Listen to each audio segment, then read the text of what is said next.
പടച്ചവനെ എല്ലാം ഇതിനകത്തുണ്ടല്ലോ റഹ്മാനേ അറിയാതെ ഒറ്റയ്ക്ക് ഞാൻ എൻ്റെ വീടിൻ്റെ ബെഡ്റൂമിനകത്തിരുന്ന് ചെയ്തത് വരെ എല്ലാം ഒരെണ്ണം പോലും വിട്ട് കളയാതെ ഇതിനകത്തുണ്ടല്ലോ പടച്ചവരെ അല്ലാഹുവേ ഇതെന്ത് കിതാബാ അല്ലാഹ് എന്ന് നാളെ പരലോകത്ത് വെച്ച് നന്മതിന്മ എഴുതിയ കിതാബ് കാണുന്ന സമയം ജനങ്ങളെ ചോദിക്കുമെന്ന് ഖുർആൻ പറയുമ്പോ ഈ പരലോകത്ത് കൊണ്ടുവന്ന് നിർത്തിയിരിക്കുന്ന മനുഷ്യന്റെ ഗ്രന്ഥമെടുത്ത് ഇങ്ങനെ നീട്ടിവെക്കുകയാണ് കിലോമീറ്ററുകളോളം നീളമുള്ള അവന്റെ കിതാബ് ഇങ്ങനെ കാണിച്ചു കൊടുക്കുകയാണ് എന്നിട്ട് അല്ലാഹു ചോദിക്കുന്നു മനുഷ്യ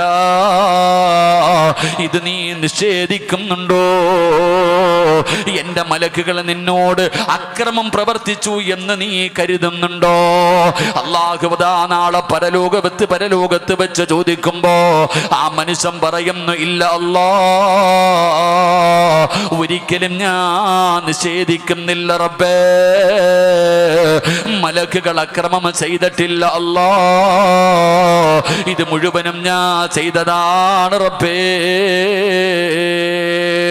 എന്റെ പ്രിയപ്പെട്ടവരെ ആ മനുഷ്യൻ നാളെ പരലോകത്ത് വെച്ച് പറയുമ്പോ അതാ തിന്മയുടെ ത്രാസാണ് പടച്ചവര് തിന്മകൾ മാത്രമല്ലാതെ നന്മകൾ വളരെ കുറവാണ് തിന്മകൾ ഒരുപാടുണ്ട് നന്മകൾ വളരെ കുറവാണ് ആ സമയത്ത് ആ മനുഷ്യന് മനസ്സിലായി ഇനി ഞാൻ രക്ഷപ്പെടൂല ഇവിടെ ഒരിക്കലും നന്മ എന്റെ ത്രാസിൽ കുറവാണല്ലോ ഞാൻ രക്ഷപ്പെടില്ല എന്ന് കരുതിയിട്ട് ആ മനുഷ്യൻ നാളെ പടച്ച റബ്ബിന്റെ പരലോകത്ത് ഇങ്ങനെ തല താഴ്ത്തി നിൽക്കുമ്പോ റസൂലുള്ളാഹി പറയുന്നു സ്വഹാബാ അല്ലാഹു സുബ്ഹാനഹു വ തആല ഒരു ചെറിയ കാർഡ് എടുത്തിട്ട് നന്മയുടെ ത്രാസിലേക്ക് വെക്കുകയാ അതാ പടച്ചവനെ അല്ലാഹു ഒരു ചെറിയ ഒരു കാർഡ് എടുത്തിട്ട് നന്മയുടെ ത്രാസിലേക്ക് വെക്കുകയാണ് സുബ്ഹാനല്ലാഹ് നന്മയുടെ ത്രാസിൽ ഭാരം കൂടുകയാ ആ സമയത്ത് ആ മനുഷ്യൻ ചോദിക്കുന്നു അല്ലാഹ് ഇതേത് നന്മയാ അല്ലാഹ് ഇതേത് നന്മയാ അല്ലാഹ് ആ സമയത്ത് അവിടുന്ന് പടച്ച റബ്ബ് പറയുകയാണ് നീ ദുനിയാവിൽ വെച്ച് പറഞ്ഞ ലാ ഇലാഹ ഇല്ലല്ലാഹ് എന്ന് നീ പറഞ്ഞ ദിക്റുണ്ടല്ലോ ആ ദിക്റാണെന്ന് നാളെ അല്ലാഹു പറയുമെന്ന് നബി മുഹമ്മദ് മുസ്തഫ സല്ലല്ലാഹു അലൈഹി വസല്ലമ തങ്ങൾ പറയുമ്പോൾ പടച്ചവനെ കണ്ണെത്താ ദൂരത്തോളം കിടക്കുന്ന ദുനിയാവിൽ ചെയ്തു കൂട്ടിയ അവന്റെ പാപങ്ങളുടെ വലുപ്പം അത്രയും വലുപ്പമാണ് പക്ഷേ ആ വലുപ്പങ്ങളെ മുഴുവനും പരാജയപ്പെടുത്തിക്കൊണ്ട് നന്മയുടെ ത്രാസിൽ ഭാരം കൂടാൻ ആ മനുഷ്യൻ ചെയ്ത ഒരേ ഒരു നന്മയെന്ത് ഇഖ്ലാസോടുകൂടി ലാ ഇലാഹ ഇല്ലല്ലാഹ് എന്ന് പറഞ്ഞതാ മനുഷ്യനെ നാളെ അവിടെ പ്രയോജനപ്പെടുമെന്ന് നബി മുഹമ്മദ് മുസ്തഫ സല്ലല്ലാഹു അലൈഹി വസല്ലമ തങ്ങൾ പറയുമ്പോ എന്റെ പ്രിയപ്പെട്ടവരെ കയ്യിലെ തസ്ബീഹ് ഇട്ടുകൊണ്ട് ലാ ഇലാഹ ഇല്ലല്ലാഹ് ലാ ഇലാഹ ഇല്ലല്ലാഹ് എന്ന് വെറുതെ പറഞ്ഞുകൊണ്ട് നടന്നാ പോരാ മരണ വീട്ടിൽ പടച്ചവനെ 70,000 പ്രാവശ്യം ലാ ഇലാഹ ഇല്ലല്ലാഹ് പറയുമല്ലോ പറയുന്നവർക്ക് എത്ര പേർക്കാണ് ഇഖ്ലാസ് ഉള്ളത് അതിന്റെ അർത്ഥം അറിഞ്ഞുകൊണ്ട് പറയുന്നവർ എത്ര പേരാവുള്ളത് എന്റെ പ്രിയപ്പെട്ടവരെ സാധാരണ ഒരു ദിക്റല്ല മഹാനായ ആദരവായ പ്രവാചകൻ നബി മുഹമ്മദ് മുസ്തഫ സല്ലല്ലാഹു അലൈഹി വസല്ലമ തങ്ങൾ മഹാനായ സയ്യിദുനാ അബൂ ഹുറൈറ റളിയല്ലാഹു തആല അൻഹുവിനോട് അല്ലാഹുവിന്റെ പ്രവാചകൻ അവിടുന്ന് പറഞ്ഞു കൊടുത്തു അബൂ ഹുറൈറ ഏതെങ്കിലും ഒരു മനുഷ്യൻ ലാ ഇലാഹ ഇല്ലല്ലാഹ് പറഞ്ഞാൽ അവന് സ്വർഗ്ഗത്തിലാണ് അബൂ ഹുറൈറ ഇഖ്ലാസോടുകൂടി ഏതെങ്കിലും ഒരു മനുഷ്യൻ ലാ ഇലാഹ ഇല്ലല്ലാഹ് പറഞ്ഞാൽ പടച്ചവനെ അവന് സ്വർഗ്ഗത്തിലാണ് അബൂ ഹുറൈറ തങ്ങൾ ചോദിക്കുന്നു യാ റസൂലല്ലാഹ് ഇത് ഞാൻ ജനങ്ങളോട് പറയട്ടെ നബിയേ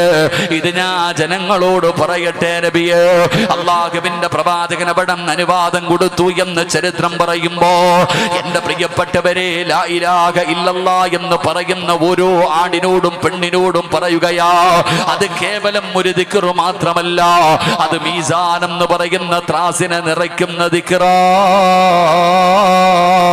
പടച്ച റബ്ബേ, അത് പറയുന്നവന് സ്വർഗമുണ്ട്, അത് പറയുന്നവന് സ്വർഗമുണ്ട്. ഞാനും നിങ്ങളും പടച്ചവനെ മരിക്കുന്ന സമയത്ത് അത് പറഞ്ഞിട്ട് മരിക്കണമെന്ന് കുതിക്കുന്നവരാ. അതുകൊണ്ട് ഇഖ്ലാസോടുകൂടി വേണം ആ ദിക്ർ പറയാൻ. അതുകൊണ്ട് അല്ലാഹുവിന്റെ പ്രവാചകൻ തന്റെ സ്വഹാബത്തിനോട് പറഞ്ഞു കൊടുത്തു, സ്വഹാബാ, മീസാൻ എന്ന് പറയുന്ന ത്രാസിനെ നിറയ്ക്കുന്ന ഒന്നാമത്തെ കാര്യം എന്തെന്നറിയുമോ? ലാ ഇലാഹ ഇല്ലല്ലാഹ്. ഈ ദിക്ർ മീസാനിനെ നിറയ്ക്കുമെന്ന് നബി മുഹമ്മദ് മുസ്തഫ സല്ലല്ലാഹു അലൈഹി വസല്ലമ തങ്ങൾ പറയുകയാണ്. എന്നിട്ട് പ്രവാചകൻ അവിടെന്ന് പറയുകയാ, അൻ അബീ സുറ റളിയല്ലാഹു തആല അൻഹു നബി ഹുറൈറ റളിയല്ലാഹു തആല അൻഹു ഖാല റസൂലുള്ളാഹി സ്വല്ലല്ലാഹു അലൈഹി വസല്ലം കലിമതാനി ഖഫീഫതാനി അലൽ ലിസാൻ സഖീലതാനി ഫിൽ മീസാൻ. അല്ലാഹുവിന്റെ പ്രവാചകൻ സ്വല്ലല്ലാഹു അലൈഹി വസല്ലമ തങ്ങൾ രണ്ടാമതൊരു ദിക്ർ പറഞ്ഞു കൊടുക്കുകയാണ്. മീസാൻ എന്ന് പറയുന്ന ത്രാസില് ഭാരം കിട്ടുന്ന ഒരു ദിക്റിനെ കുറിച്ച് പ്രവാചകൻ അവിടെന്ന് പറയുകയാ. റസൂലുള്ളാഹി പറയുന്ന രണ്ട് കലിമത്തുകൾ നാവിന് ഭാരമില്ലാത്തവയാ. അല്ലാഹുവിന്റെ റസൂല് പറയുന്ന രണ്ട് കലിമത്തുകൾ ഉണ്ടല്ലോ, അത് നാവിന് ഭാരമില്ലാത്തതാണ്. അവ രണ്ടും മീസാനിൽ ഭാരമുള്ളവയാണെന്ന് നബി മുഹമ്മദ് മുസ്തഫ സല്ലല്ലാഹു അലൈഹി വസല്ലമ തങ്ങൾ അവിടെന്ന് പറയുകയാ. സഹാബത്ത് ചോദിക്കുന്നു, നബിയേ, യാ റസൂലല്ലാഹ്, അല്ലാഹുവിന്റെ റസൂലേ, മീസാനിൽ നിറയ്ക്കുന്ന ദിക്ർ ഏതാണ് നബിയേ? അല്ലാഹുവിന്റെ പ്രവാചകൻ അവിടെന്ന് പറഞ്ഞു കൊടുക്കുകയാണ്, സുബ്ഹാനല്ലാഹി വബിഹംദിഹി സുബ്ഹാനല്ലാഹിൽ അലീം. ഇത് പറയാൻ എളുപ്പമുള്ള ദിക്റാണ്, ഇത് പറയാൻ എളുപ്പമുള്ള ദിക്റാണ്. ഇത് മീസാനിനെ നിറയ്ക്കുന്നതാണെന്ന് നബി മുഹമ്മദ് മുസ്തഫ സല്ലല്ലാഹു അലൈഹി വസല്ലമ തങ്ങൾ പഠിപ്പിക്കുമ്പോ, എന്റെ പ്രിയപ്പെട്ടവരെ, പണ്ടുള്ള പ്രായമുള്ളവർക്ക് ഇതിനെ കുറിച്ച് നല്ല അറിവുണ്ടായിരുന്നു.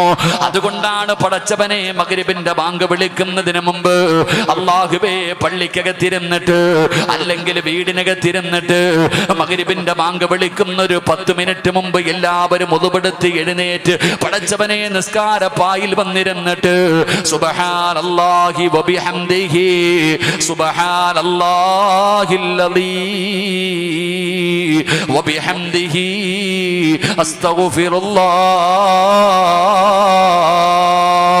അങ്ങനെ ദിക്ർ പറയുന്ന ഒരു കുടുംബത്തിൽ ജനിച്ചവനാ ഞാനും നിങ്ങളും. നമ്മുടെ ഉപ്പ പറയുമായിരുന്നല്ലോ, നമ്മുടെ ഉമ്മ പറയുമായിരുന്നല്ലോ, മഗ്രിബിന്റെ ബാങ്ക് വിളിക്കുന്നതിന് 10 മിനിറ്റ് മുമ്പ് നിസ്കാരപ്പായിലിരുന്ന് കൊണ്ട് ഇങ്ങനെ ദിക്ർ പറഞ്ഞ് പഠിച്ചവരാ ഞാനും നിങ്ങളും. പക്ഷേ